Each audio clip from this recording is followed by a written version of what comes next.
Hello friends, இன்றைக்கி சுவையான ஒரு மீன் குழம்பு தான் பார்க்க போகிறோம். நம்ம நெத்திலி மீன் வச்சு என்ன மீன் குழம்புனா நெல்லூர் மீன் குழம்பு தான் பார்க்க போகிறோம். செம்ம சூப்பராக இருக்கும். நான் சாப்பிட்ருக்கேன். அதனால சரி உங்களுக்கும் ஒரு 1/4 கிலோ நெத்திலி மீன் நல்லா பெரிய மீனாக வாங்கியிருக்கேன். நல்லா கழுவி வச்சுருக்கேன் உங்களுக்கு உப்பு போட்டு. இது அப்படியே இருக்கட்டும். இதுக்கு என்னென்ன தேவைகளோ நம்ம அப்போ பார்த்துருவோம்.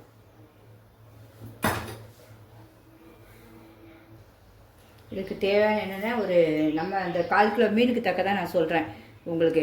நெல்லிக்காய் சைஸ் புளி ஒன்று எடுத்துக்கோங்க. நல்லா தண்ணி போல் கொஞ்சம் தண்ணி வச்சுட்டு அதை ஊற வச்சுருங்க. நல்லா 1/2 hour ஊறட்டும் நமக்கு அது பாட்டுக்கு. அதுக்குள்ளே என்னென்ன தேவைன்னு பார்த்துக்கலாம். சின்ன வெங்காயம் தான் மெயின். பெரிய வெங்காயம்லாம் போடாதீங்க. ஏன்னா சின்ன வெங்காயம் தான் நோய் எதிர்ப்பு சக்தி. டேஸ்ட்டும் அருமையாக இருக்கும். எந்த ஒரு குழம்புக்குனாலும் இந்த சின்ன வெங்காயம் தான் டேஸ்ட்டு. அதனால் நீங்கள் சின்ன வெங்காயமே ஒரு நல்லா 20-25 பல்லு உரித்து வச்சுக்கோங்க. இப்போ அரியணும் அதுவும் உங்களுக்கு. அப்புறம் மாங்காய் சும்மா 4 துண்டு கிளிமுக்கு மாங்காய் தான் இப்படி கட் பண்ணி வச்சுருக்கேன். நல்லா பெருசாக உங்களுக்கு. இஞ்சி ஒரு சின்ன துண்டு, பூண்டு பல் ஒரு 10 போல். ஏன்னா பூண்டு ரொம்ப நல்லது பார்த்திங்கன்னா. அதனால் நல்லா சின்ன பூண்டாக தான் அதை உரித்து வச்சுருக்கேன். ஒரே ஒரு தக்காளி நல்லா அரைச்சிக்கணும். அந்த தக்காளி இதெல்லாம் அரிஞ்சிக்கணும். தக்காளியை அரைச்சிக்கணும் உங்களுக்கு. அப்புறம் கொஞ்சோண்டு கருவேப்பிலை, பச்சை மிளகாய் உங்கள் சுவைக்கு ஏற்ப போடுங்க. நான் பச்சை மிளகாய் ஒரு 4 எடுத்துருக்கேன்னா 2 முழுசாக போடுவேன், 2 அப்படியே குழம்புல கீறி போடுவேன். அதுதான் சுவை உங்களுக்கு. அதனால் அதுவும் வச்சுருக்கேன். மிளகாத்தூள் நம்ம தேவைக்கேற்ப அந்த டைம் நம்ம குழம்புல போடலாம் கொதிக்கும் போது. அதுக்காக எடுத்து வச்சுருக்கேன். மஞ்சத்தூளும் உங்களுக்கு எடுத்து வச்சுருக்கேன். அப்புறம் இதுக்கு ஒரு மசாலா அரைக்கணும். நம்ம அந்த மசாலாவையும் நம்ம பார்த்துருவோம். அதுக்கு ஒரு பச்சை தனியா எடுத்து வச்சுருக்கேன். 2 ஸ்பூன். இந்த ஸ்பூனுக்கு 2 ஸ்பூன். எனக்கு அந்த 1/4 கிலோ குழம்புக்கு தக்க உங்களுக்கு. அப்புறம் கடுகு, வெந்தயம் இந்த 3 எடுத்து வச்சுருக்கேன். இதெல்லாம் நம்ம லைட்டாக வறுத்துட்டு மிக்சியில் ஒரு பவுடராக நுணுக்கி எடுத்து வச்சுட்டு அப்புறம் அதுக்கு நம்ம அப்புறம் தேவையானதுக்கு எண்ணெய்க்கு நல்லெண்ணெயில் தான் செய்ய போகிறோம் இந்த குழம்பு. எண்ணெய்க்கு தேவையான கடுகு, வெந்தயம்லாம் உங்களுக்கு அப்படியே போடும்போது ஒன்று ஒன்றா சொல்கிறேன் நான். அதுக்குள்ளே நம்ம வெங்காயங்களே அரிஞ்சிட்டு வந்துடும். இதையும் பொடியாக்கிட்டு வந்துடும். என்னுடைய சமையல் பிடிச்சதா கண்டிப்பாக ஒரு லைக் மட்டும் பண்ணிவிட்டு பாருங்கள் ஃப்ரெண்ட்ஸ். ஸ்டவ் பற்ற வச்சுப்போம். நம்ம தனியாவை வறுக்கிறதுக்கு சட்டி காஞ்சிச்சு. தனியாவை, கடுகு, வெந்தயம் எல்லாத்தையும் ஒன்றா போட்டு லைட்டாக அந்த மணம் வரணும். கலர் லைட்டாக மாறணும். அந்த அளவு வறுக்கணும் உங்களுக்கு.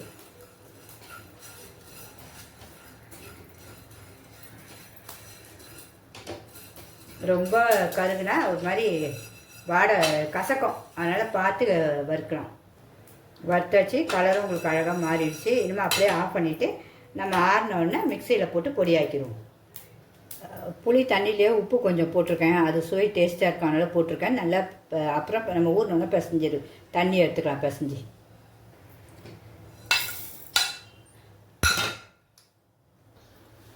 தனியாவெல்லாம் வறுத்ததில்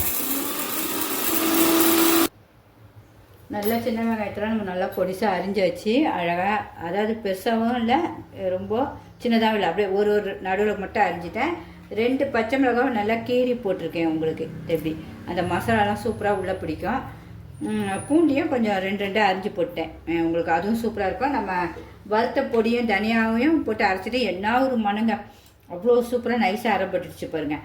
இந்த மசாலாவும் அப்படியே வச்சுட்டு இனிமேல் தக்காளி அரைக்கணும்ல, அந்த தக்காளியும் அரைச்சி வச்சுட்டு நம்ம குழம்பு கூட்டிடுவோம். ரொம்ப சுவையாக இருக்கும். அவங்க நெல்லூர்லலாம் அந்த ஆந்திரா சைடெலாம் அவங்களாம் காரசாரமாக இருப்பாங்களா. அந்த குழம்பு இவ்வளோண்டு வச்சு சாப்பிடும்போது தட்டில் எப்படி இழுக்குது தெரியுமாங்க. உண்மையாகவே அந்த சாப்பிட்டுட்டு சரி கண்டிப்பாக நம்ம இந்த நெல்லூர் மீன் குழம்பே வச்சிடணும்னு வைக்க ஆரம்பிச்சிருக்கேன்.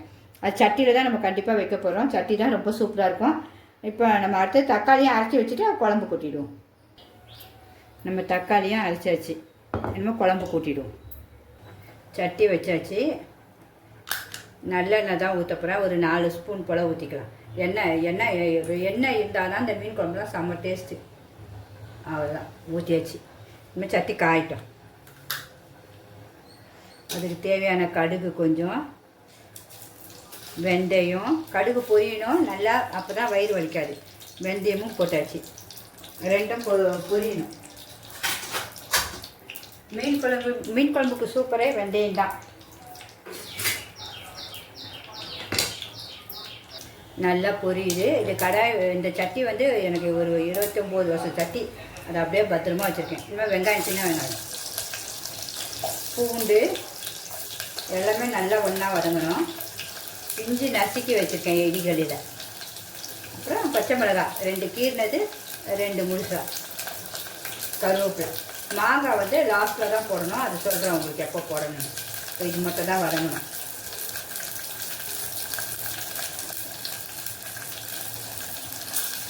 வதக்கிட்டு கொஞ்சம் மூடி வச்சுருவோம். நல்லா ஒரு 5 நிமிஷம் வதங்கட்டும். ஒரு புளிக்கரண்டி வச்சுக்கிங்களேன் நல்லெண்ணெய் உங்களுக்கு கணக்குக்கு. ரொம்ப சூப்பராக இருக்கும் குழம்பு. மிஸ் பண்ணாதீங்க. நமக்கு அந்த நெல்லூர் அந்த ஆந்திரா பக்கம்லாம் எவ்வளோ குழம்பு சூப்பராக இருக்கும். அந்த குழம்பு மிஸ் பண்ணாதீங்க. இதில் வந்து லைட்டாக உப்பு சேர்த்துக்கங்க. நமக்கு தேவையான புளியில் கொஞ்சம் புளி ஊறைக்கிட்டு கொஞ்சம் போட்டுருக்கேன். இப்போ கொஞ்சோண்டு உப்பு அந்த சுவைக்காக போட்டு நல்லா அழகாக வரணும். நல்லா இப்போ இன்னும் கொஞ்சம் வதங்கணும். உங்களுக்கு பொன்னிறமாக வரணும்.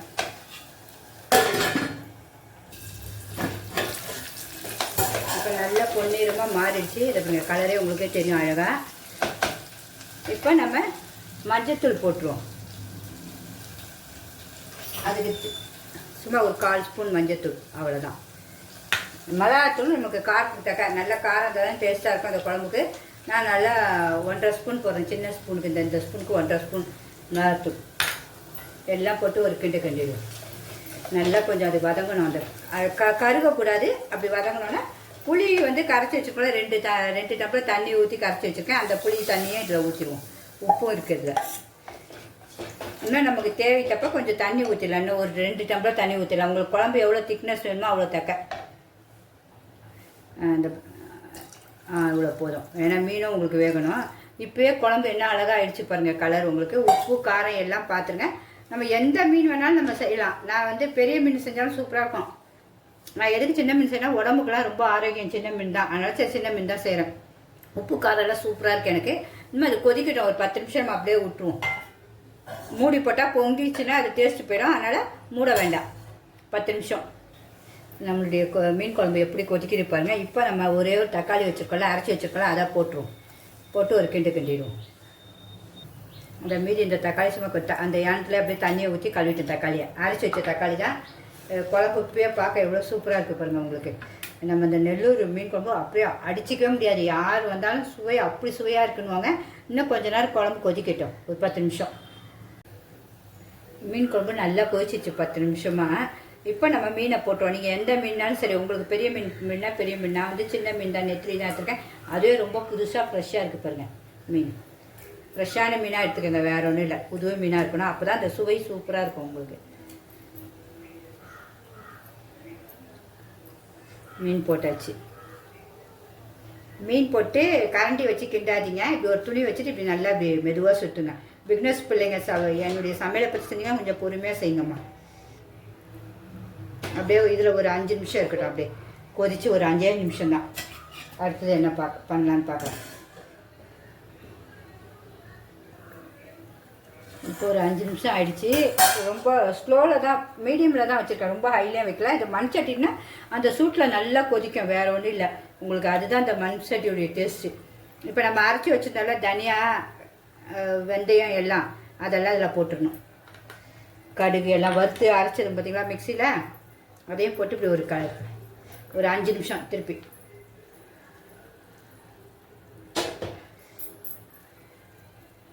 இதுலேயே கரைஞ்சிரும். இன்னும் மூடி அதுமாதிரியே சிம்லேயே மூடி போட்டு வச்சுட்டு 5 நிமிஷம் கழிச்சு பார்ப்போம். இன்னும் மாங்காய் நம்ம போடலை. மாங்காய் இறக்கிறதுக்கு 5 நிமிஷம் முன்னாடி போட்டு இறக்கிறோம். அந்த மாங்காவும் அப்படியே வச்சு சாப்பிடுவோம். அந்த மீன் குழம்பு அவ்வளோ சூப்பராக இருக்கும். இப்போ நம்ம மீன் குழம்பை பார்ப்போமா. எவ்வளோ சூப்பராக ஆயிடுச்சு பார்த்தீங்களா மீன் குழம்பு. நெல்லூர் மீன் குழம்பு பார்க்க சும்மா டாப்பால். இதுக்கு லாஸ்ட்டில் நம்ம மாங்காய் போனால இப்போ போட்டுட்டு மாங்காவை போட்டுட்டு சும்மா ஒரு அப்படியே கிளறிட்டு 2 நிமிஷத்தில் இறக்கி டேஸ்ட் பார்த்துட வேண்டியதான். மீன் குழம்பு சும்மா அட்டகாசமாக இருக்கும். மாங்காய் குழையும் குழையாது. அப்படி எடுத்து சாப்பிடும்போது அந்த சுவை எப்படி இருக்கும் தெரியுமா. இன்னும் ஒரு 2 நிமிஷம் வச்சுட்டு நம்ம இதுக்கு கருவேப்பிலையை மேலே தூவிட்டு இறக்கணும். ஏன்னா கொத்தமல்லி மீன் குழம்புக்கு போட மாட்டோம். கருவேப்பிலை வாசனைக்கு போட்டுட்டு இறக்கிடுவோம். இந்த அளவுக்கு உங்களுக்கு அழகாக நம்ம ஊற்றின எண்ணெய் மிதந்து இப்படி வந்துடணும் உங்களுக்கு பார்க்கையே. இப்போ 2 நிமிஷம் ஆயிடுச்சு மாங்காய் போட்டு. மாங்காய் இந்த சூட்டிலே நல்லா வெந்துடும் நமக்கு. இப்போ நமக்கு எவ்வளோ உங்களுக்கு கருவேப்பிலை வேணுமோ போட்டு நம்ம இறக்கி டேஸ்ட் பார்த்துருவோம். நம்மளுடைய சுவையான நெல்லூர் மீன் குழம்பு சூப்பராக ரெடியாச்சு. எல்லோரும் செஞ்சு ரசித்து சாப்பிடுங்க. செஞ்சு பார்த்து பிடிச்சிருந்தா கண்டிப்பாக சிம்பா நியூ ஜெட் சேனலுக்கு சப்ஸ்கிரிப்ஷன் பண்ணுங்கள் ஃப்ரெண்ட்ஸ், பண்ணாதவங்க. நம்முடைய நெல்லூர் மீன் குழம்பு ரெடி ஆகிடுச்சு. இது பாருங்கள், சட்டியில் வச்சோன்னா நமக்கு இறக்கி 5 நிமிஷம் ஆகுது. அது அப்படியே கொதிச்சிட்டே தான் இருக்குது பாருங்கள். அந்த கொதிக்க கொதிக்க அந்த இன்னும் சுவை சூப்பராக இருக்கும் உங்களுக்கு. அது பாருங்கள், மீன்களையும் காட்டுறேன். உடையவே உடையாது. நம்ம எவ்வளோண்டு சின்ன மீன் தான் போட்டால் எவ்வளோ சூப்பராக இருக்குது பாருங்கள். இந்த மாங்காவும் இதில் அழகாக அந்த மாங்காய், இந்த பச்சை மிளகாலாம், பூண்டு அப்படியே போட்டு நம்ம சாப்பிடலாம். சூப்பராக இருக்கும் சுவை. எல்லாருக்கும் பிடிச்சிருந்தா ஒரு லைக் பண்ணுங்கள். சிம்பா நியூ ஜெட்டுக்கு சப்ஸ்கிரிப்ஷன் பண்ணுங்கள். உங்கள் ஃப்ரெண்ட்ஸ் அண்ட் ரிலேட்டிவ்க்கு ஷேர் பண்ணுங்கள். ஓகே ஃப்ரெண்ட்ஸ், பாய்.